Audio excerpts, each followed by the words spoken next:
What is up, ladies and gentlemen? Welcome to day 90 of Onshape. Now, it's been a long time since I've done a video, but this one was a viewer request for some teachers out in Massachusetts, so this video is for you guys. But we're going to be taking a bottom-up approach of our automata. With that being said, bottom up, we can start with some parts, and we put them together like Legos. So those parts are going to be provided for you. In the description of this video is going to be a link to all of these parts. So let's throw them in there. So let's say we've already downloaded them and we're ready to import those files. So I'm gonna click on the import, little plus icon, then import. We're gonna find those files. We're gonna import and pull them all in. We can do a couple of things. We can do join adjacent surfaces into part studio. And what's actually gonna be pretty cool about this is that if we import a single part studio, we don't have to worry too much about the joints, but I'm going to do this as separate documents just so we see all of the things. Go and click on that blue button. Boom. It's going to import all of those pieces. So we see down here at the bottom, we've got all of our parts kind of importing and they're looking pretty good. What I'm going to do is pull in my first couple of pieces. So we got the back, we got the sides, we got the top, and I'm looking for the bottom. So these four parts right here, 4-part studios, are going to be the 4 parts for our box. So I'm actually going to go ahead and rename, let's delete this first part studio. Let's pull in this first assembly here, and let's create our box. So I'm going to right click and rename this first assembly as just the Automata box. Clicking on insert. We're going to pull those pieces in. We got back, we got bottom, we got sides. We're going to pull in 2 sides, and then we're going to pull in the top. And you're like, hold the phone, everything is looking black. It's like pitch black. Well, something about importing these parts as step files, the appearance that's given to them is this black. So what I'm going to do is find those part studios, and let's assign a physical material and a color. So the first material is going to is MDF, and then click the green check mark.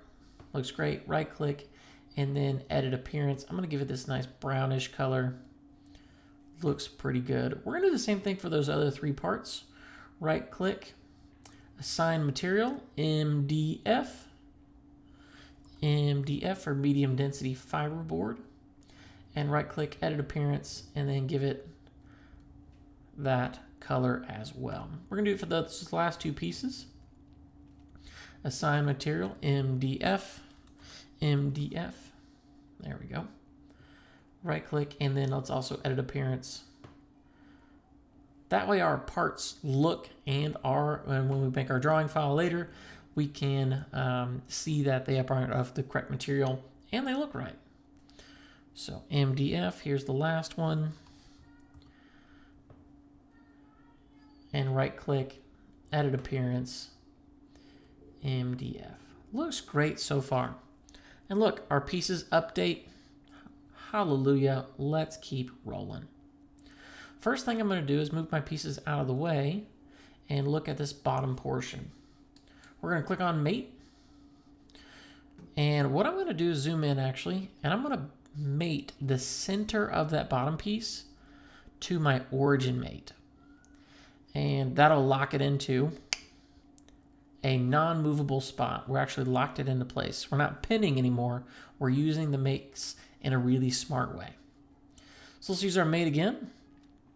When I'm selecting my sidewalls here, I want to make sure the glyph for that Z-axis, which is that blue axis, is going parallel with, let's deselect that, parallel with or along that edge. That makes this portion a whole lot easier to figure out what orientation we're going to do here. And I want to orient this in a way where that blue edge, that Z-axis, is going along the edge. That way, I know when I try to do my orientation and rotations, it's going to line up just pretty. We're going to do the same thing for the other edge here. Make sure that blue axis is along that edge.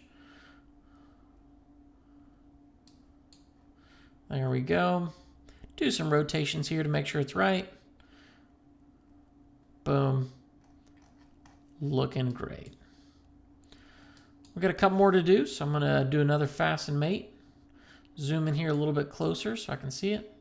Along that edge. Wonderful. Beautiful, guys. It is looking great. Hit the green check mark. And then one last fasten mate. Going to be the top edge of that top with the top edge of the side wall.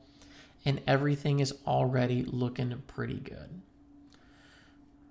Just to double check, before we move on with anything else that we're going to do, we're going to do a couple of house cleaning items. One is to make sure none of our pieces move unexpectedly. So I'm clicking and dragging all of these edges just to make sure that nothing is moving unexpectedly.